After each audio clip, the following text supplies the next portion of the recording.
Eu não resisti. Eu não resisti. Eu vi a questão número 2 e falei, tem que fazer mais uma. Então no mesmo dia, ainda no mesmo horário, com sono. Vou até mostrar aqui, cara. Meu Deus do céu, o que eu tô fazendo aqui, ó? Olha isso. 5h15. 5h15. Vambora. Vambora. Questão número 2. Ai, meu Deus do céu. Eu gosto dessas coisas. Onde que tá a questão número 2 aqui pra eu ler junto? Vou colocar aí na tela também. Questãozinha número 1, a gente mexeu com análise mencional. O que que vem pra questão número 2 aqui, ó? Seguinte. Um sistema de defesa testa separadamente 2 mísseis contra alvos móveis que se deslocam com velocidade VA constante ao longo de uma reta de D do ponto do lançamento dos mísseis. Para atingir o alvo, o míssil 1 executa uma trajetória retilínea, enquanto o míssil 2 executa uma trajetória sempre orientada para o alvo. A figura ilustra o instante do disparo de cada míssil passando pela origem do sistema de coordenadas XY. Como vocês viram aí na figura da imagem. Sendo os módulos das velocidades dos mísseis iguais entre si, maiores que VA e mantidos constantes, considere as seguintes afirmações. Aí ele dá lá. Letra não. Número 1. O intervalo de tempo entre o disparo e a colisão podem ser iguais para ambos os mísseis? Vamos ver. Para que o míssil 1 acerte o alvo, é necessário que o módulo da componente y de sua velocidade seja igual a VA. Vamos ver também.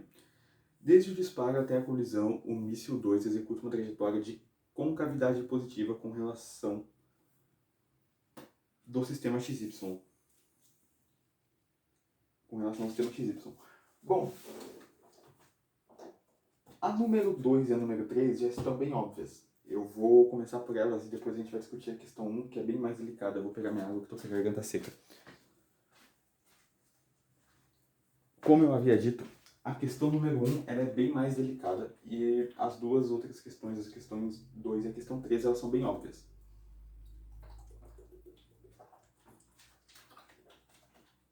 Vamos lá. O que fala na questão 2?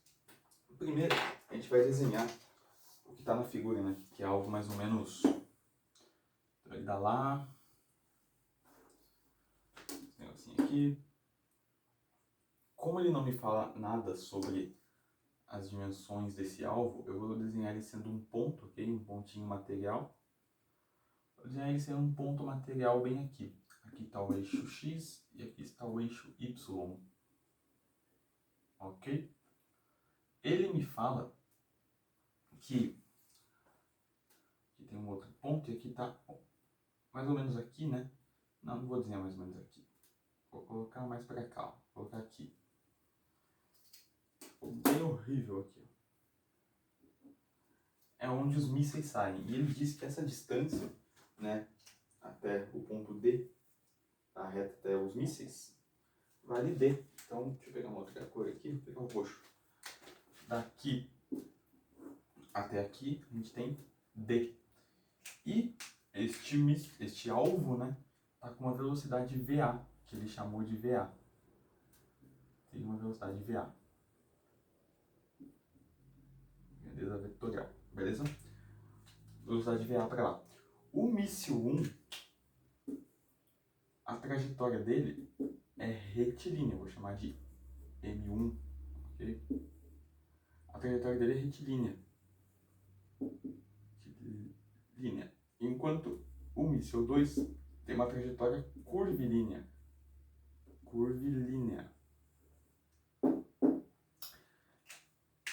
Vamos começar pela pergunta 2, então. Para que o míssil 1 acerte o alvo, é necessário que o módulo da componente y de sua velocidade seja igual a VA. Cara, pensa comigo. Pensa aqui comigo. Este míssil, ele vai sair daqui, ok? Com uma certa velocidade V e vai em direção ao alvo. Caguei tudo aqui no desenho. E vai em direção ao alvo. Aqui, ó. Em direção ao alvo. eu não me importo muito com a componente X, porque se a componente X aumentar, se ele vai atingir o alvo de fato, né, como está falando isso, que esse míssil ele vai atingir aquele alvo, o alvo ele só tem uma velocidade y, ele só tem uma velocidade na componente y, o alvo não tem uma velocidade na componente x, ele só, a velocidade dele é verticalmente, única e exclusivamente vertical, na vertical. Então, não me importa a velocidade de x, o que me importa é que a velocidade de x, a velocidade de x não, a velocidade do míssil 1 no eixo y, ela tem que ser igual à velocidade do A como um todo. Porque se eu estou aumentando, isso aqui tá subindo, certo? Isso aqui também, só que isso aqui está subindo em diagonal. Então ele tem uma certa velocidade aqui, ó, né, vou fazer aqui, ó, para V1. Ele tem uma velocidade em y e ele também tem uma velocidade em x, né? Porque ele está assim, ó. Esse aqui é o vetor resultante. Ok? Então, esse vetor resultante, eu posso falar que ele tem um módulo, ou melhor, aqui, se a gente fosse decompor, né, aqui é x, a gente veria que a velocidade dele é a velocidade x e y, porque ele tem uma velocidade também no eixo x. Então, a velocidade do míssil 1 em y, obrigatoriamente tem que ser igual a de VA, em módulo, né? Tem que ser igual a de VA para que ele acerte o míssil, porque a velocidade em x não vai importar muito, entendeu? Então, a segunda alternativa, né, a suposição número 2, ela está correta, beleza? A número 3 diz que desde o disparo até a colisão, o míssil 2 executa uma trajetória de concavidade positiva com relação ao sistema XY. Também é verdade. Olha só, ele vai sair daqui, vai fazer o seguinte, ó. A concavidade dele é positiva, porque está no quadrante positivo, né? A gente sabe que aqui vale mais esse primeiro quadrante. Então, aqui, né, seria os quadrantes, menos, menos e mais. Menos, mais menos, mais menos. Ok? Então, sim, a trajetória dele, ela é côncava e está no eixo positivo. Então, aqui estão os valores positivos de x e y. Então, a alternativa 3 eu acho que é a mais fácil, na verdade. Então, correta. Verdadeira, né? Ele fala para considerar verdadeiro sendo V sendo verdadeiro e F sendo falso. Então, verdadeira e verdadeira. Vamos para a questão 1, que eu falei que é a mais delicada. E por que ela é a mais delicada, cara? Olha só. Vamos dar uma lidinha de novo. O intervalo de tempo entre o disparo e a colisão podem ser iguais para ambos os mísseis. Bom, agora tem que fazer uma análisezinha. Será que eu posso afirmar que ΔT do míssil 2 é igual ao ΔT do míssil 1? Será que eu posso afirmar isso daqui? Vamos ver. Eu sei que a menor distância entre dois pontos é o que? Uma reta. Cara, vamos pensar no seguinte, o que é velocidade? O que é velocidade? Velocidade é a distância, né, ΔS sobre o ΔT. Isso é velocidade. Se eu quero T, ΔT, eu pego, isolo ΔT e divido por V. Então eu tenho ΔS sobre V. Esse ΔS eu poderia considerar sendo essa distância aqui, ó. Então a distância do míssil ΔS 1. Então a primeira distância que o míssil ia percorrer. Então é essa distância aqui, ó. Essa é a distância que o míssil 1 teria que fazer, chamar de M1. Essa distância curvilínea é a distância que o míssil 2 teria que fazer. Como a menor distância entre dois pontos é uma reta, se eu aumento o valor de S, como V é constante, eu aumento o valor de T, entendeu? Então, a gente pode dizer assim, como ΔS1 é menor do que ΔS2, a gente sabe disso porque a menor distância entre dois pontos é uma reta, e a gente sabe que o S2 não é uma reta, é uma curva. Eu sei que o ΔT1 seria igual ao ΔS1, que é menor do que ΔS2, dividido por V. Esse V é constante, ok? Beleza? E que ΔT, né? Vou fazer menorzinho. ΔT2 é igual a ΔS2 dividido por V. Porém, como isso daqui ΔS1 é menor que ΔS2, eu sei que aqui deu um valor. Como esse 2 é maior, o ΔT2 é maior. Então, a gente tem que ΔT1 é diferente de ΔT2. Assim, a gente conclui que ela é falsa, a primeira alternativa.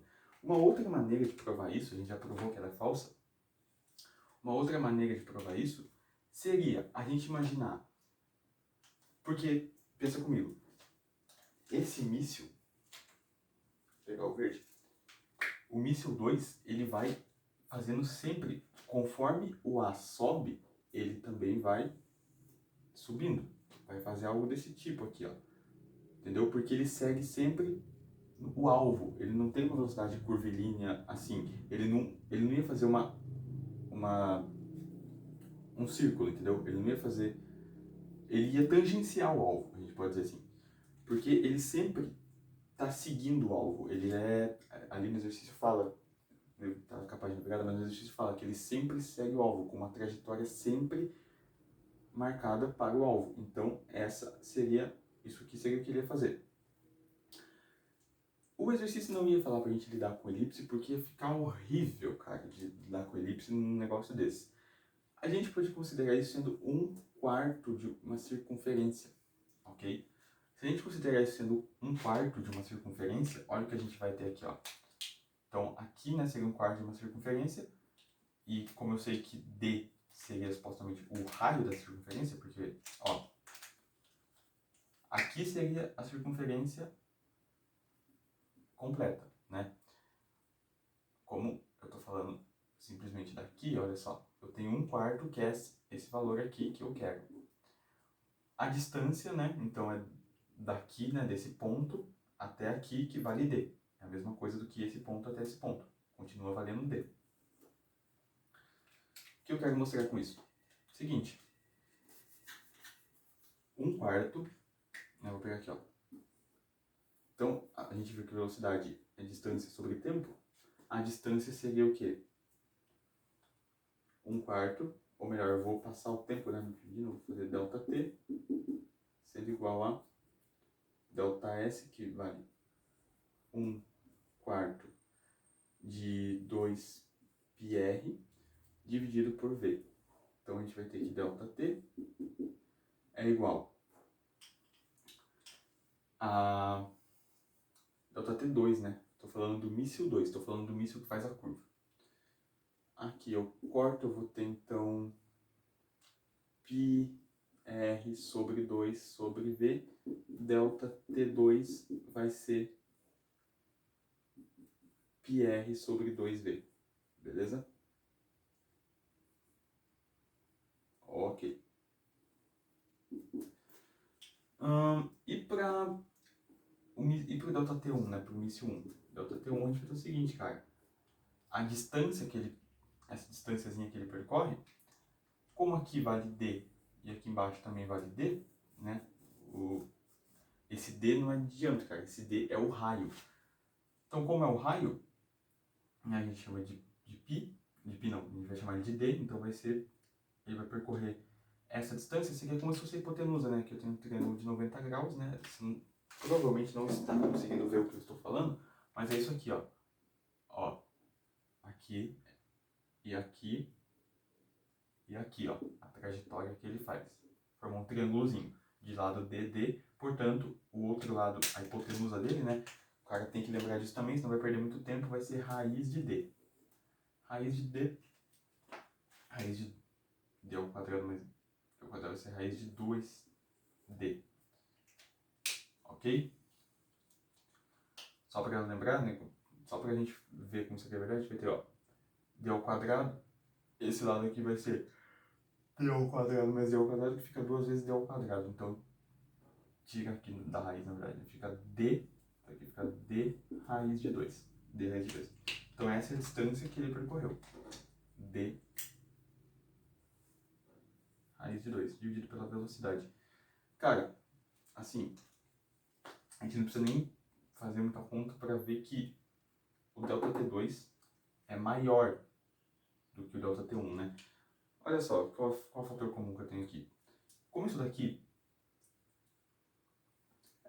tá certo, ó. Então a gente tem ΔT, isso aqui, D raiz de 2, dividido por V, sendo menor do que πr sobre 2V.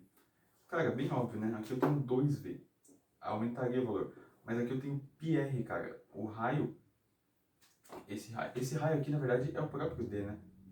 É o próprio D. Olha só, deixa eu mudar aqui também, porque o raio, né, é o D que a gente tá falando ali. Vou mudar aqui, vou mudar aqui também, eu só vou deixar ali porque aquela ali é a fórmula genérica, ok? Olha só a análise que a gente pode fazer, ó. A gente tem o que? D aqui, D aqui. Eu sei que D,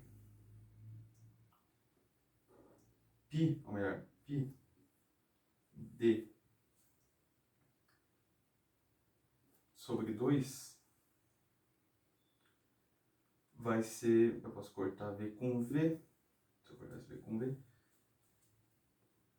seria bem menor, né, do que D raiz de 2. Aqui é um menos, tá? Menor, quer dizer. Π sobre 2 é quanto? 1,7, 1,6 aproximadamente. E isso aqui seria menor, cara. A raiz de 2 é 1,4, né? 1,4. Então, e ainda aqui tá multiplicando π. Então aqui seria tipo... Aqui já prova pra gente, tá? Aqui T1, outra maneira de provar, né? Já provei aqui outra maneira de provar. Que ΔT1, ΔT2 no caso. Ô animal, tá fazendo merda. Pega aí. Maior aqui. Esse aqui é o ΔT2. Outra prova de que os tempos são diferentes, então, tipo, pro míssil 1 e pro míssil 2. Porque, ó, se eu tenho π, isso aqui já provou pra gente. Mas vamos supor, se você querer tirar a prova, 3,14 aproximadamente, tá? 2 casas já tá ótimo.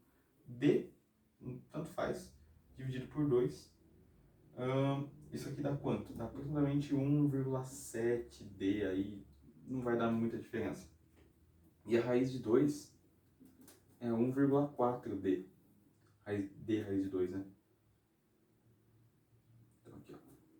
Então, ó, você tem 1,7D e você tem 1,4D. O que é maior? 1,7D. Se 1,7D, o ΔT2 é maior do que o ΔT1. Logo, os tempos não são iguais para os dois mísseis. Então, a alternativa 1, ela é falsa. O que dá pra gente como resposta... Deixa eu ver agora. A letra E. É isso, né? A letra E, então. Onde eu vou colocar aqui? A letra E de esforçado. Vamos!